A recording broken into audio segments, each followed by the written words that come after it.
भारत सरकार में केंद्रीय विद्युत मंत्री और आवास एवं शहरी कार्य मंत्री मनोहर लाल खट्टर और प्रदेश के मुख्यमंत्री डॉक्टर मोहन यादव आज उज्जैन पहुंचे। यहां प्रदेश के कैबिनेट मंत्री कैलाश विजयवर्गीय, प्रद्युम्न सिंह तोमर और प्रतिमा बागरे भी मौजूद थी। दरअसल केंद्रीय मंत्री खट्टर अपने विभागों से जुड़े कार्यों की मध्य प्रदेश स्तरीय समीक्षा बैठक लेने उज्जैन आए हुए हैं। शाम 6 बजे प्रशासनिक संकुल भवन में पहली बैठक में स्वच्छ भारत मिशन की राज्य स्तरीय समीक्षा की गई। वहीं इसके बाद पुनर्गठित वितरण क्षेत्र योजना की प्रगति की समीक्षा के लिए दूसरी बैठक आयोजित की गई। बैठक के बाद केंद्रीय मंत्री खट्टर ने पत्रकारों को प्रेस ब्रीफिंग की, जिसमें उन्होंने बताया कि आज उनके दोनों विभागों के कामों का रिव्यू किया गया है। आगामी CS 2028 के कार्यों की भी चर्चा की हुई है। स्वच्छता और स्वास्थ्य का विशेष ध्यान रखा जाएगा। स्वच्छता के मामले मध्य प्रदेश के देश में लीडर का काम किया है। इंदौर का स्वच्छता मॉडल पूरे देश में लागू किया जाएगा। उज्जैन के लिए 106 करोड़ रुपए उनके विभाग द्वारा स्वीकृत किए गए हैं।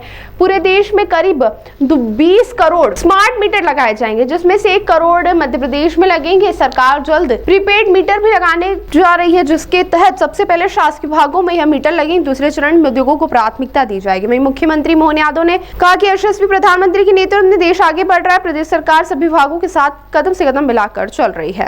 जहाँ तक इंदौर मॉडल है, ये सारे देश में लागू करने की बात हमने जो है विचार की हुई है, आपकी जानकारी के लिए। अन्य विषयों में स्वच्छ भारत मिशन के अंदर कुल मिलाकर हमने जो परियोजना यहाँ स्वीकृत की है, SBM 2 में 3680 करोड़ की योजना ये स्वीकृत की गई, जिसमें भारत सरकार का 2036 करोड़ का योगदान है। लीगेसी वेस्ट अपने आप में बड़ा एक काम है। राज्य में 57 लाख मीट्रिक टन कचरा, इसकी प्रोसेसिंग शुरू की गई है, जिसमें 48 लाख से अधिक ऐसा जो कचरा है उसका प्रसंस्करण किया जा चुका है और परिणाम स्वरूप 509 एकड़ भूमि ये उसमें से कुल हमको प्राप्त हुई हुई है। और हमारे विजयवर्गीय जी ने बताया मुझे कि उसमें से 100 एकड़ और हम प्लांटेशन के लिए उसका उपयोग करेंगे, ताकि प्रदेश में ऐसी जो जमीनें रिक्लेम होती है उसको हरा भरा करने के लिए उसका उपयोग किया जाए। ये महत्व की आवश्यकता है। इंदौर में 550 टन प्रति दिन क्षमता वाला CBG प्लांट ये चल रहा है और ग्वालियर में भी 100 TPD का क्षमता का प्लांट ये काम कर रहा है। राज्य में 5 और बड़े CBG प्लांट ये स्थापित किए जा रहे हैं, ताकि इनमें से हमारी घरेलू आवश्यकता, खास करके गैस की आवश्यकता, उसकी भी पूर्ति होगी और हमारा जो कचरा है निस्तारण, उसको भी उसका उपयोग होगा। जहां तक प्रोसेस्ड वाटर यानी जिस पानी के लिए हम STPs लगा करके पानी को यानी उसका उपयोगिता यूज्ड वाटर के लिए करते हैं, इसमें 353 परियोजनाएं ये जारी हैं। 150 से अधिक पूर्ण होने की संभावना है। नर्मदा सहित प्रमुख जल स्रोतों को प्रदूषण से बचाने के लिए, और इसमें बहुत बड़ी मदद हमको ये मिलेगी। अर्बन चैलेंज फंड ये जो हमारा शहरी विकास मंत्रालय है, उसके अंतर्गत अगले 4 साल के लिए 1 लाख करोड़ रुपए का बजट ये प्रधानमंत्री जी ने घोषित किया है और इसमें 4 लाख करोड़ रुपए के काम देश भर में हो सकेंगे। मध्य प्रदेश का अकेला अगर उसमें हम शेयर मानते हैं तो केंद्र की सहायता 4600 करोड़ रुपए, कुल काम 18400 करोड़ रुपए के विकास कार्य इसमें संभव है।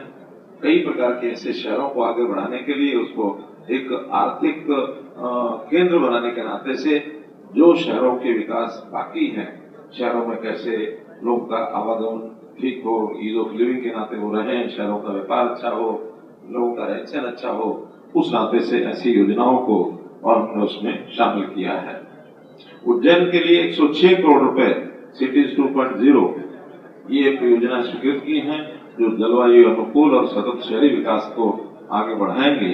इस प्रकार का ये सारा काम और हमने इसमें आज जहां तक अर्बन डेवलपमेंट मिनिस्ट्री है उसके नाते से हमने विचार किया है। इसी प्रकार से पावर डिपार्टमेंट, इसकी भी हमारी लगातार 2 घंटे तक बैठक चली। इसमें मुख्य रूप से डिस्कॉम्स की जो वित्तीय स्थिति है उसको कैसे ठीक किया जाए, आरडीएसएस के नाते उसका उपयोग कैसे हो, इस पर खुल करके विचार हुआ है। न केवल मध्य प्रदेश बल्कि देश भर की जो डिस्कॉम्स हैं वो लगातार, क्योंकि इसमें टैरिफ के नाते कई बार जितना होना चाहिए होता नहीं है, कई बार सब्सिडी देनी पड़ती है, कई बार एटीएमसी लॉसेज होते हैं, तो उसकी जो वित्तीय स्थिति है वो प्राय प्रदेशों की खराब है। आज देश भर में लगभग 7 लाख करोड़ रुपए के वित्तीय घाटे इन कंपनियों के हैं, जिसमें से मध्य प्रदेश में 71,000 करोड़ रुपए का जो कुल घाटा है पिछले कई वर्षों का, उसको चरणबद्ध तरीके से कैसे कम किया जाए, इसके ऊपर भी विचार हुआ है। विशेष तौर पर सब्सिडी का भार कम करने के लिए सौर ऊर्जा, जिसमें पीएम सूर्य घर बिजली योजना और कुसुम की योजना जो किसानों के लिए, खेती के लिए उपयोगी है, उसके यंत्र को और ज्यादा बढ़ाया जाए ताकि हम अपने इन घाटों को कम कर सकें और प्रदेश पर ये जो वित्तीय बोझ है इसको कैसे हम कम कर सकें। मीटर्स जो है, स्मार्ट मीटर लगाने का भी एक अभियान चलाया है देश भर में।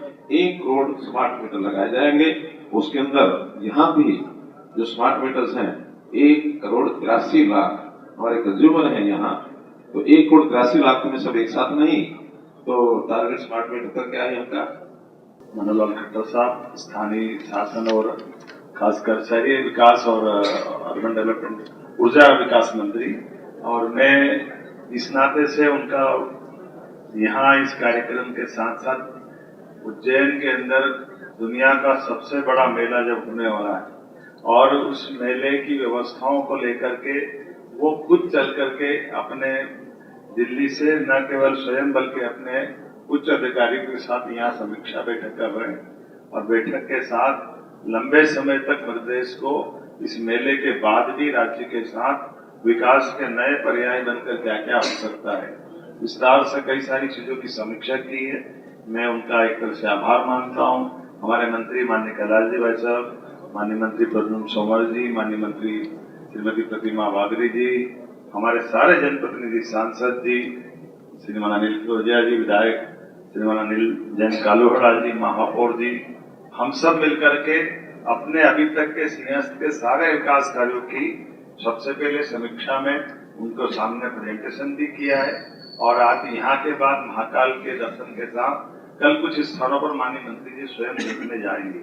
उल्लेखनीय है कि मेट्रोपॉलिटन जो हमने कंसेप्ट को अमली जामा पहनाया है, उसके एक नए रोड का भूमि पूजन भी आपके माध्यम से कल वो सौगात मिलेगी।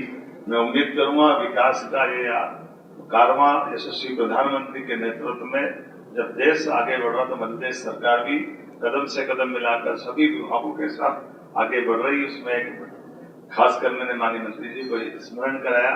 तो मुझे लगता है कि आजादी के बाद पहली बार ऐसा हो रहा है कि हमारे भी भारत सरकार के माननीय मंत्री उज्जैन आकर के प्रदेश की समीक्षा भी कर रहे हैं और सीमांत के कार्य पर बारीकी से निगाह भी रख करके योग्य मार्गदर्शन कर रहे हैं। मैं अब अपनी बात को यही समाप्त करता हूँ कि ये मोटे तौर पर हमने अपनी बात को आप तक पहुंचा दिया है। बहुत बहुत धन्यवाद। ताज़ा खबरों के लिए सब्सक्राइब करें JSR टाइम्स और साथ ही नोटिफिकेशन पाने के लिए बेल आइकन को दबाएं।